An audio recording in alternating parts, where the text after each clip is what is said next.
So this is either part 2 or the second half of the initial impression unboxing video about the Alden Indy's, because we did the initial unboxing and everything, and I wanted to wear them for a month to get my real world initial impressions after a month of wearing, then also a 6-month in-depth review after I've actually worn them enough to get some informed opinions on how they wear and how they actually, once they're broken in, how they feel. So the specs on where we're at so far is it's about 30 days worth of wears.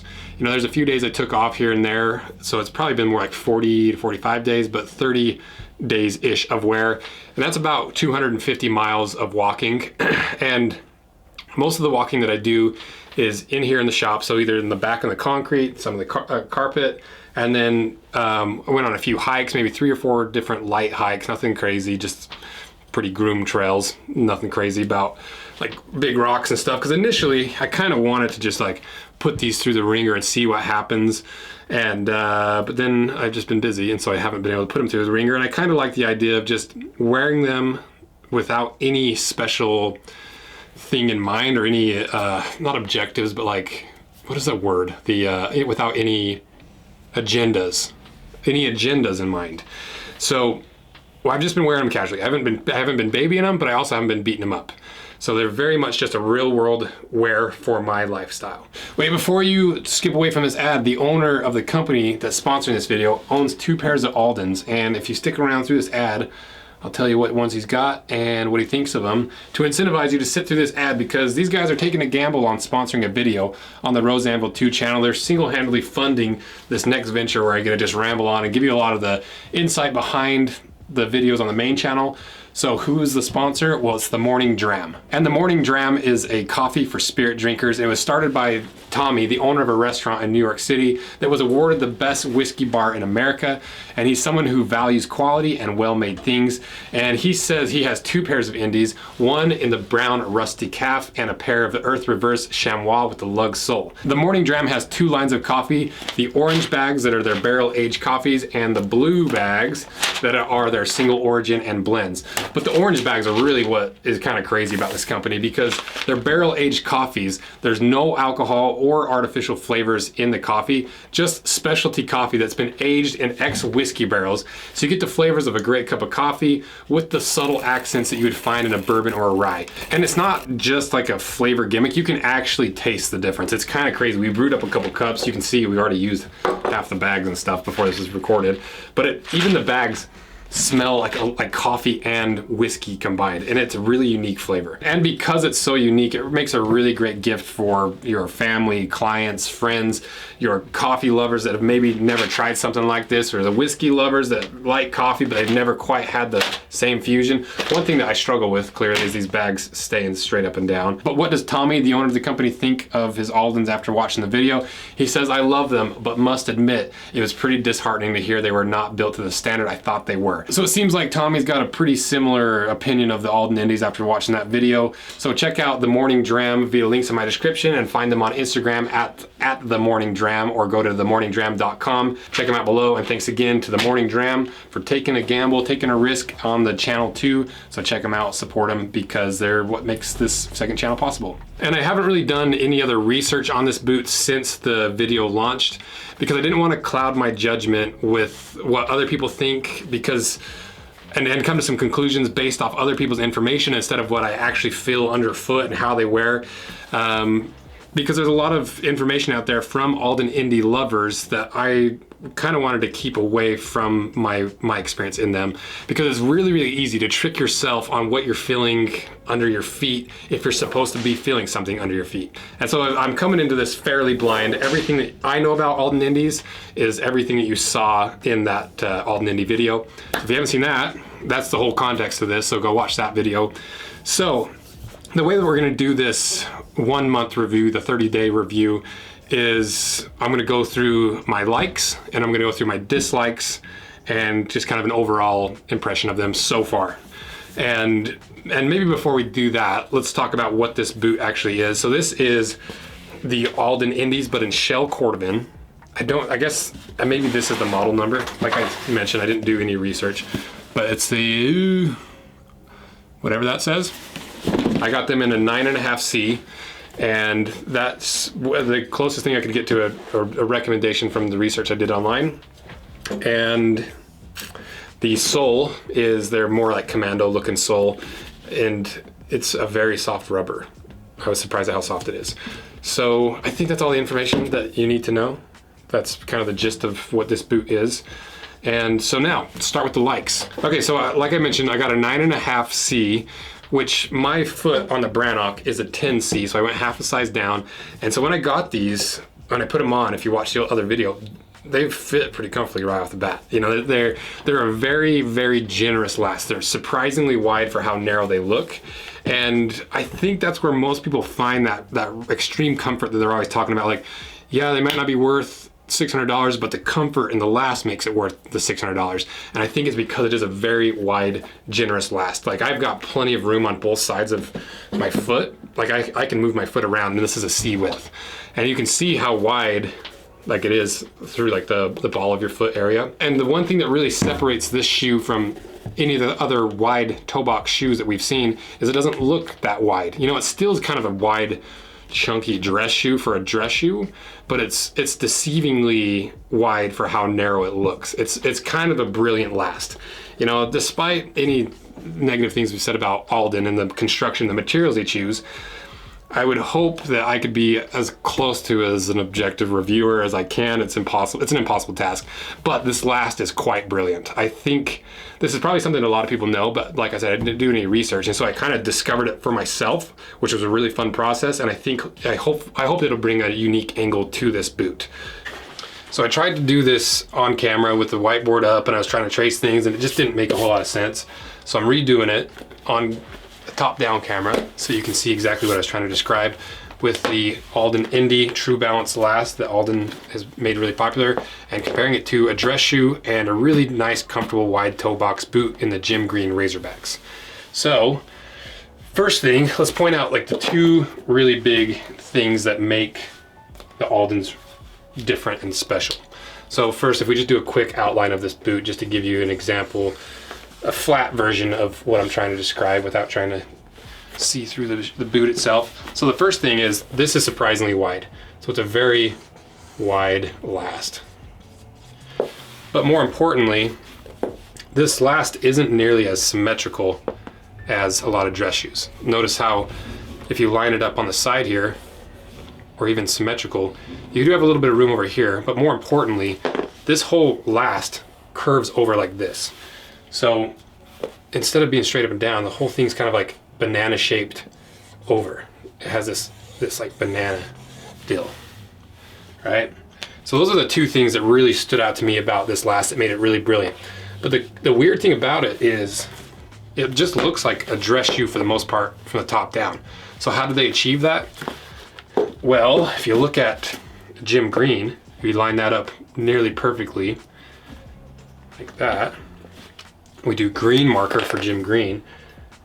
We trace around the toe.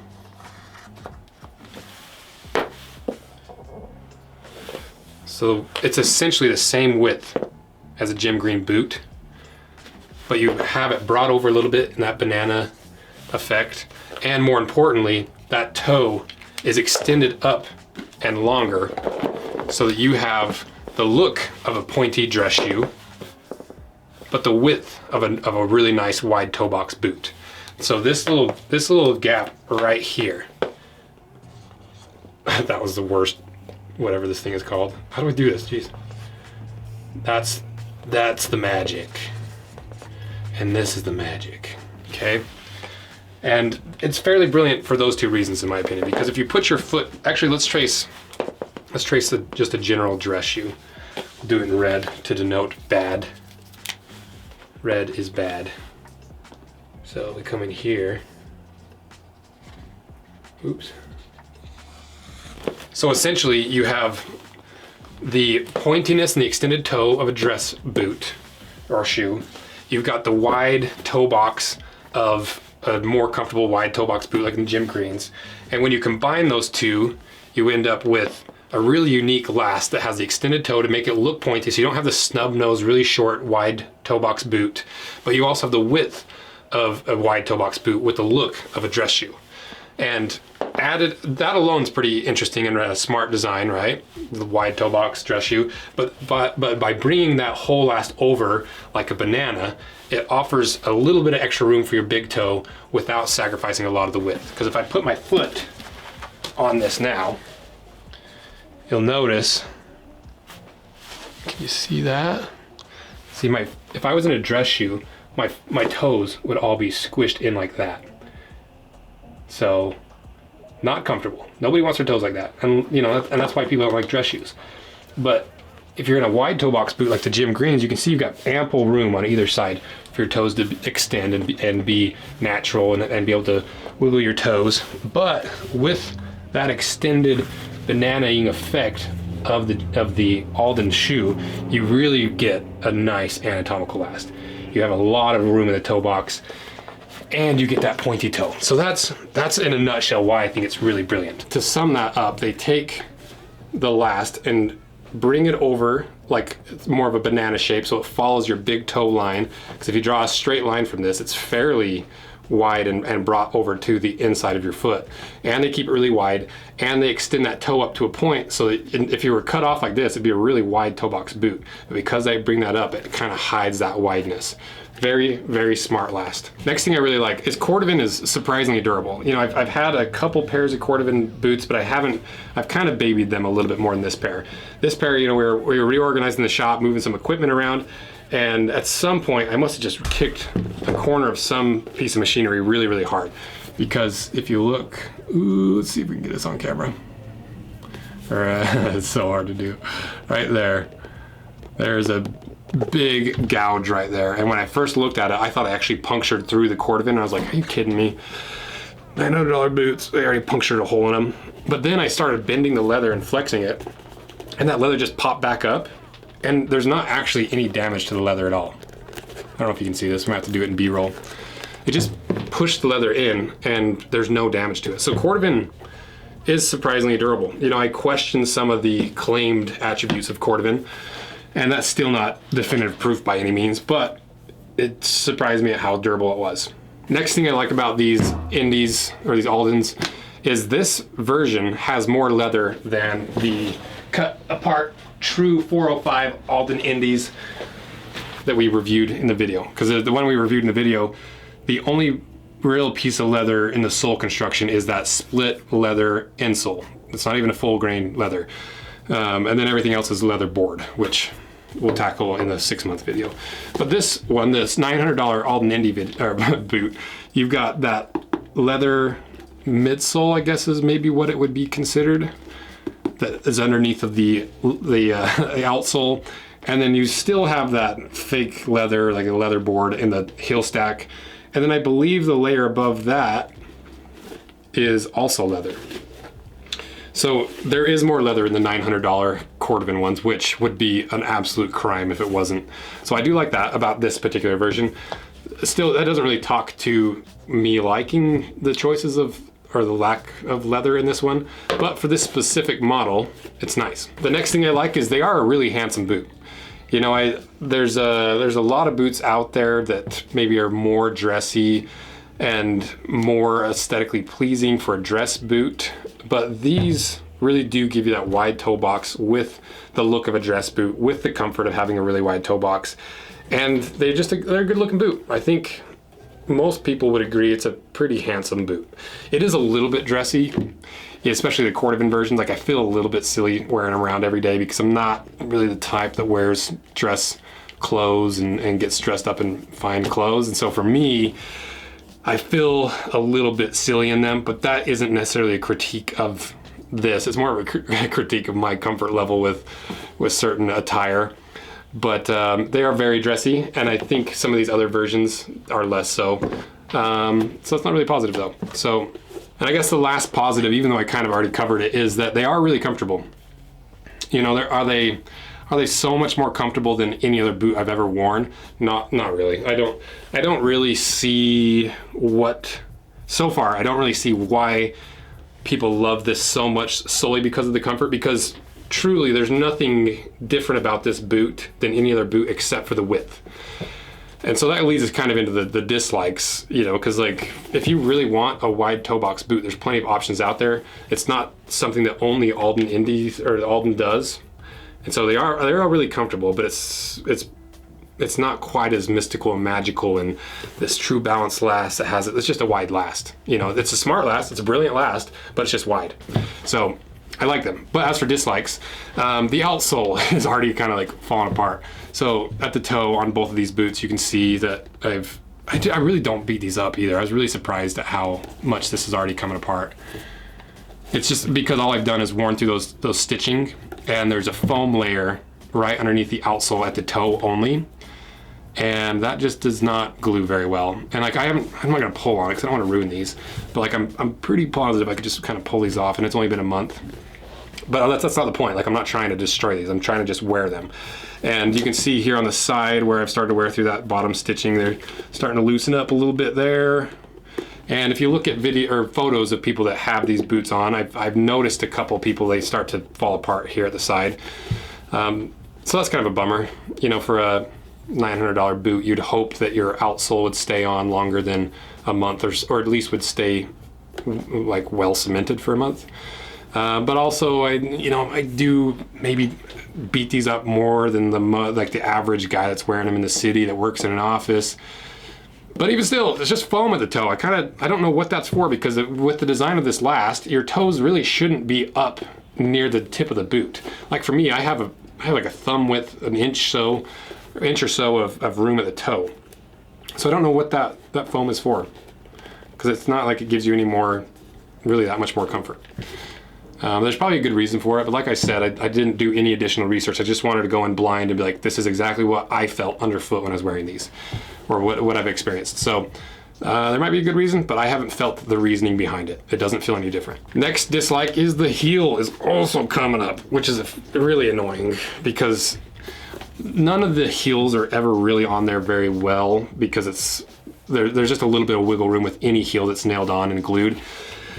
But this one's just separating. Like I'm not pulling it apart, and you can see that there's a decent sized gap there, and it is nailed on because I can just lightly pull at it and I can see the nails in there, and it is glued, just not very strongly. Once again, these are more dress boots, but here's the thing about that is, like, people are like, oh, they're dress boots, but they're also the Alden or the Indiana Jones boots, and there's probably maybe 5 minutes out of the 6 total hours of Indiana Jones where he's in a suit and tie as a professor in his classroom. And the rest of the time he's out adventuring, and so to name a boot after an adventurer and then try to hold it to a different standard of like, oh, these are only just for dress shoes, you're not supposed to actually do anything in these. It's a little sticky for me. So I don't know. It's weird. I get where they're coming from, but also you named your boot after the most famous adventurer in movie history, and you want your boots to represent that, but you also don't want them to represent that. Yeah, it's weird. So it's falling off, and I don't think it will ever fully come off unless the problem with this is when it's loose. If you live a semi-active lifestyle, if you catch that on anything, you could easily pull it off. Like I guarantee if I really want to just pull this off, I could pull it off. Those nails are probably still clinched, but even still, after a month of wear, you don't want to see both of your heels coming off most of the time. The next thing I don't like is, this is the whole problem with all these videos is, you know, I attempt to do as many objective data points as possible and try to leave as much subjectivity out of it while still giving my opinion on things, because without opinion, the videos, it's not as fun for me to do, and also a lot of people want your opinion on it. But for me, one of the subjective things is I have really skinny ankles. I have skinny feet, skinny ankles, and this upper is so big on me. I can't even get close to cinching it down. When I tighten these, the uppers overlap and I still have plenty of room. And so the upper is very, very large for a skinny, dainty little ankled boy like me. So that's something I don't like, because I can't quite get my foot secured in there. There's no way for me to cinch that down all the way to really get it secure. And that's partly because it is a giant, roomy last. And another thing I dislike about this is, once again, more of a subjective type of thing based on my experience, is One of the things they talk about is it's a combination last, where you have a certain width at the ball of your foot and a different width at your heel. So I got the C width, and it's so wide in the toe box, which I don't mind, but the heel is still ridiculously wide. It's so wide, like my heel is like moving around in there, and like, and so, you know, it's hard to really fault them for that, because I would say I don't have abnormally skinny ankles, but I'm on the lower end of the spectrum when it comes to skinny ankles. And there's a lot of guys out there with big, beefy ankles that they wouldn't have any issues with that at all. But for me personally, I don't like it.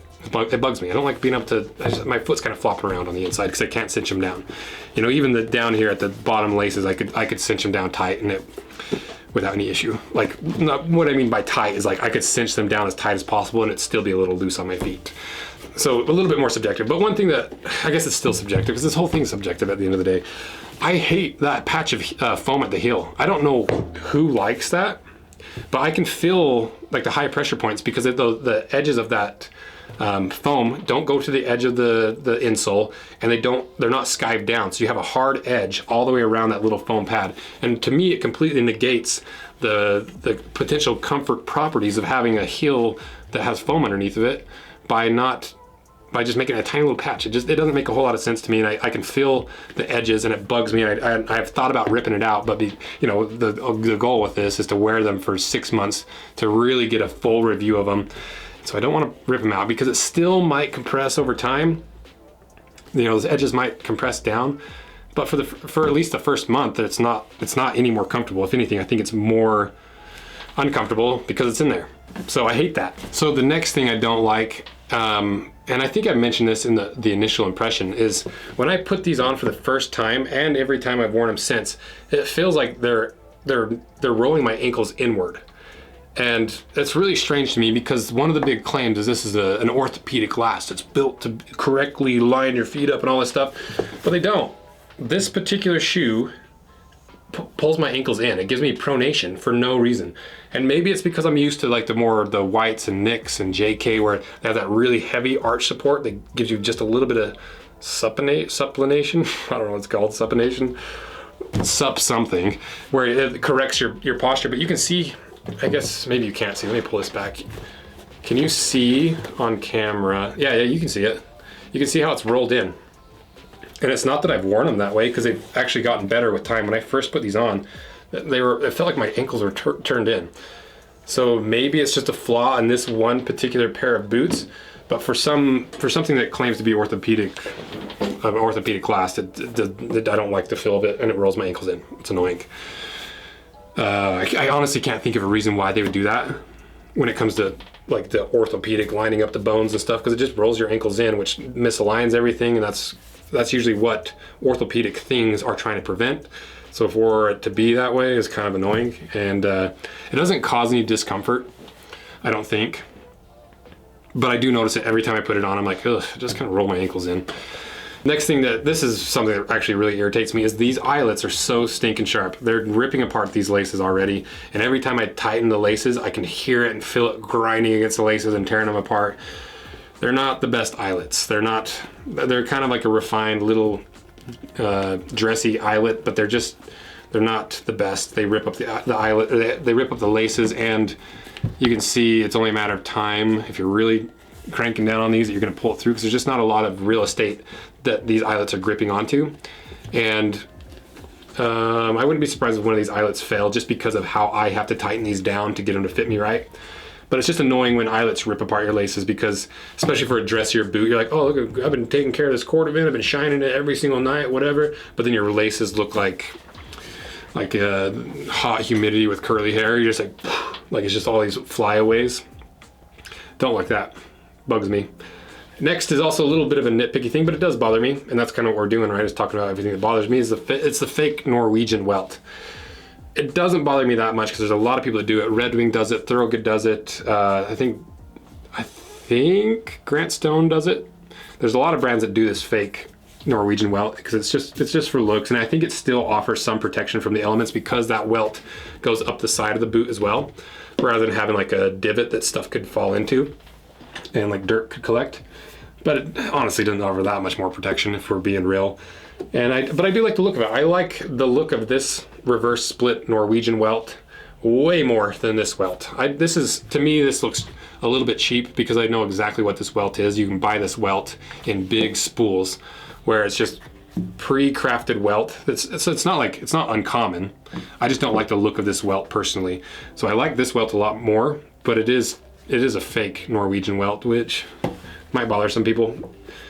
It bothers me, I would say it bothers me 50%. I'm like mostly fine. I'm half fine with it, half not fine with it. And I think the other half that's not fine with it is just more of like the purist nitpicky aspect where I'm like, if you're gonna have a welt, like if you're gonna have a boot at $900, there's no reason to have fake anything in it, in my opinion. There shouldn't be any fake Norwegian welting. There shouldn't be any fake leather. There shouldn't be some of the other issues we talked in the first video, like giant scab on the inside of the lining of a $900 pair of boots.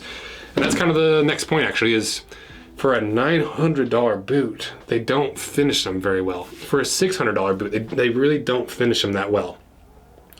And I'm not usually one to harp on that because I lean more towards the workwear and the durability instead of the finishing touches, because for me, the way that I've been raised and the way I grew up wearing boots is they're more of a tool. And so within the first 3 days of wearing them, you've already scarred them up and beat them up more than any cosmetic flaw from the factory would do.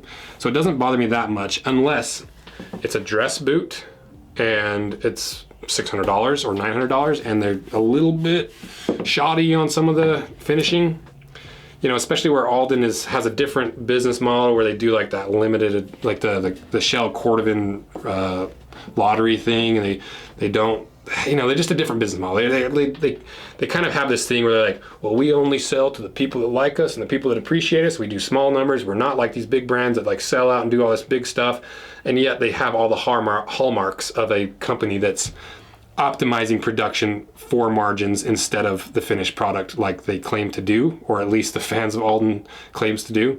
At least the fans of Alden claims that Alden does. I don't even know if that sentence made any sense. But yeah, the finishing is just not, it's not as good as you would maybe hope for that much money.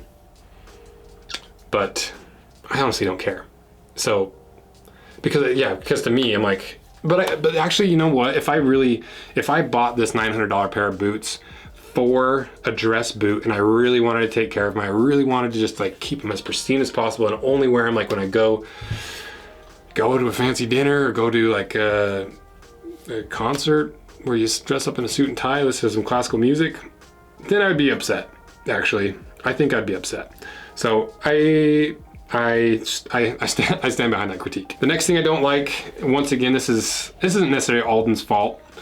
I don't like how on certain boots they extend that toe stiffener so far that it gets to a flex point in the boot and you get a really hard crease where that toe stiffener stops. So you can see on like this doesn't really show it actually, but you can see on this pair that I have in my hand, you see that really hard crease right there? That's where that toe stiffener ends, and so as it extended so far down into where the boot flexes, it created an artificial flex point or a break point in there, and it caused that really hard wrinkle right there. And it's an issue for short. It's an issue for shell Cordovan because the idea with shell is you get these big rolls and folds which allow the leather not to kink really hard and like kink over and over and over like you're bending a wire, and as you bend it more and more, those molecules line up and it breaks and splits. That's the same concept with this Cordovan. So right here is probably going to be the first and maybe only fell point of the Cordovan of this shoe because it's kinked so hard right there, and every time you step it's just taking that flat piece of leather and kinking it more and more and more, and it's just kinking it over and over. And those even though Cordovan is almost imperceptible little fibers, those fibers are eventually going to start lining up and splitting, and you're going to get a split right there, which for $900, it's ugly and it ruins the whole Cordovan look, and it's not as durable as it could be. But it's not necessarily Alden's fault. That's just the nature of shoemaking to some degree, especially with a long extended toe. So that's more just a general nitpick. And maybe the last thing that I've disliked about these is it just seems like for $900 they did use some materials that they maybe should have quality controlled before the boot got made. Like that issue with the lining, the Cordovan itself there's some weird dye issues where I don't know if they scratched up when they were making the boots, but there's like really heavy dark spots. Once I started wearing them and the leather started to lighten up, some of those really dark spots where they've maybe tried to repair some stuff really showed through. Even with the leather insole, I don't really know why they chose split leather. There's no reasonable excuse for that in my opinion. So it just seems like there's just a disconnect from what the perception is in the Alden and the boot community compared to what it actually is. So it seems like there's a little disconnect. And I don't even know if that's Alden's fault, because I don't know what Alden's official stance is on any of this. A lot of like the anger and a lot of like the stance that Alden has is really people putting that stance and that opinion and that positioning of this product on Alden. And that's kind of unfair for Alden, except for the fact they called it the Indy boot after Indiana Jones. And yeah. So after recording this, there is quite a few more negatives than positives, but there's some positives that you don't always need to talk about, especially when you're critiquing a boot. So don't think that I hate this boot, because I really think as it stands right now, 30 days in, there's half of the things I really like about this boot, and there's half things that I really don't like about this boot. But no boot is really perfect. You know, you can point out a lot of these flaws with any boot, but the real crux of this to me is that you're paying twice the price you should, in my opinion.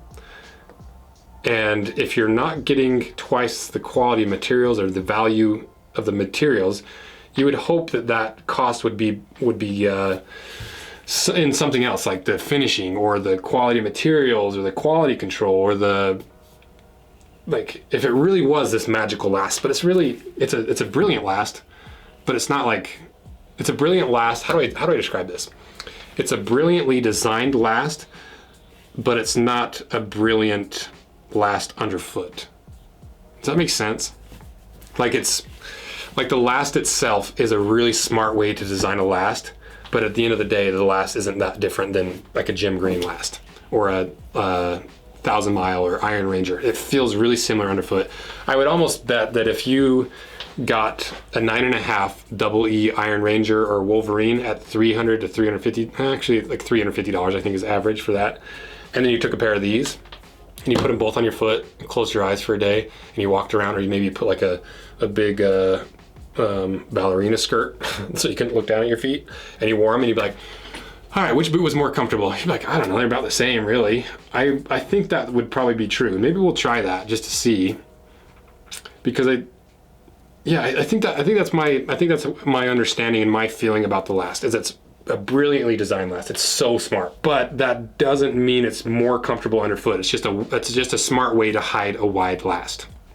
So that to me doesn't make it worth twice the price, but it hasn't been a 6-month review. So, you know, we're going to keep wearing these. We're going to wear them through the entire Thunderdome and see kind of what pops out the other end. And I'll give you my full official breakdown after I've actually worn these as long as I could and really experience them, and give you my final take on it. And I think what I want to do is go through when we get done with this, because I've talked to the Stitch Down podcast. They want to kind of have a few chats about that and kind of go back and forth and talk about the whole Alden thing. And so has Nick Horween and Phil from Ashland Leather. They started a podcast, so I'm probably gonna go on their podcast and we'll kind of go over some of this too.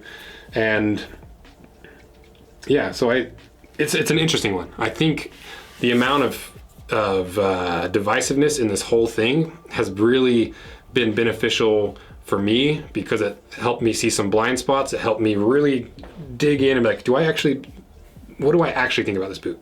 What do I actually feel underfoot? Can I actually wear these and see what people are seeing?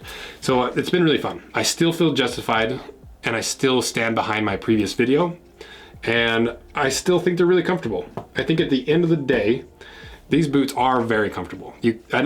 For most people, I think you're going to find these as comfortable, if not more comfortable, than most of the heritage style boots because of how wide it is. And it is the Indiana Jones boot. And if you don't care about money and you don't really care that they might be twice the price they should be, they're a good boot at the end of the day. And I think that's something that for some reason maybe got missed in the the reception of the initial video was that I was like, it's not a bad boot, it's just overpriced. So it's not necessarily a bad boot, it's just a severely overpriced boot. Because if this boot was $350, actually, but even still, for $350, you get a lot of fake leather on the inside. If this boot was $300, like $250 to $300, I'd be like, this boot's killer. It's so comfy, it's so wide, it's a very brilliant last. It's like, it's decently priced, it's made in America, it's all this stuff. But it's twice the price of that, and so I still think it's overpriced, but I also, there's a lot of things to talk about. I still think it's overpriced, and that doesn't mean that Alden is making significantly more money per boot than any other company. We don't know that for sure. But if you compare it to other boots in the price range, because that's the beautiful thing of this, is we have several boots made in America that you can line out from like $700 all the way down to $150-ish. You can line those cross sections up, and you can take this cross section and you just say, okay, material, construction wise, where does this lie on the spectrum? Right there in that $300 to $350 mark. So we'll really see at the end of this 6-month trial how many of these issues become really big issues and how many of them are just maybe some signs of different lifestyles. And that will really give me my definitive answer on Alden's, I guess. You know, I feel like, I don't know, I just feel like if you're for twice the price just to have a little bit wider last is a little silly. That was my timer to shut up. So that's it. I still think they're comfortable, but I still think they're overpriced. I still think that the last is brilliant, but I still don't think that should make a boot twice the price that it should be. So that's the 1-month review, and we'll probably check in. It depends on how this video does. If this video does really well, maybe we'll do like a 3-month check-in, and then the final 6-month, like, all right, I've worn these, they're fully broken in, I've got tons of experience in them, tons of different things, what's what. So let me know what you guys think and your experiences in these, and if you like this video, and go watch the Alden cut in half if you haven't seen it by chance, and go watch the initial impression, the unboxing, and subscribe to the Rose Anvil 2 channel if you haven't, because I like doing these style of content where I just get a ramble on and go through a lot of the little teeny things that maybe nobody else cares about except for you guys that are watching the Rose Anvil 2 channel. So I appreciate your support. I love doing this stuff. See ya.